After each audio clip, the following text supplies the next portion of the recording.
শয়তান অর্থাৎ শয়তানের দল।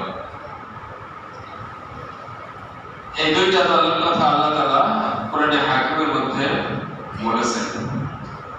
আমরা সকলেই অবগত আছি, আমরা জানি যে নারীদের নিয়ে যে রিপোর্ট দেওয়া হয়েছে,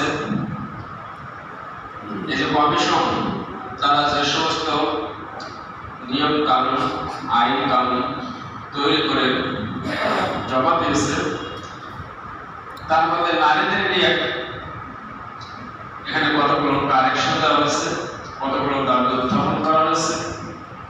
নারী কমিশনের নামে সেখানে বলা হয়েছে যারা যৌন কর্মী এদেরকে শ্রমের মর্যাদা দিতে হবে,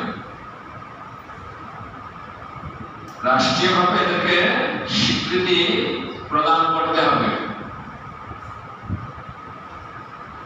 এ দাবি উত্থাপন করা হয়েছে, যার ফলে বিগত কিছুদিন আগে সোহরাওয়ার্দী উদ্যানের হেফাজতের পক্ষ থেকে একটি সমাবেশ হয়েছিল। ওই সমাবেশ থেকে এই আইন, নারী কমিশনের এই নীতি পরিবর্তনের জন্য জোর দাবি জানানো হয়েছিল। সোহরাওয়ার্দী উদ্যানে হেফাজতের পক্ষ থেকে নারীদেরকে যৌন কর্ম থেকে শ্রমের মর্যাদা, শ্রমিকের মর্যাদা দেওয়ার প্রতিবাদে তারা যে প্রতিবাদ করেছেন, তারপর পরেই 69 থেকে 79টি এনজিও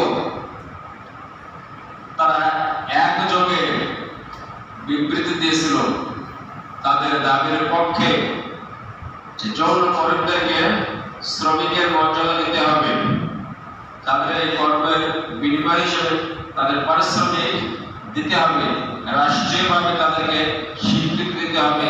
তারাও মানুষ, তাদেরও মান সম্মান ইজ্জত আছে, রাষ্ট্রীয় সুযোগ সুবিধা ভোগ করার অধিকার আছে, অতএব এদেরকে শ্রমের মর্যাদা দিতে হবে।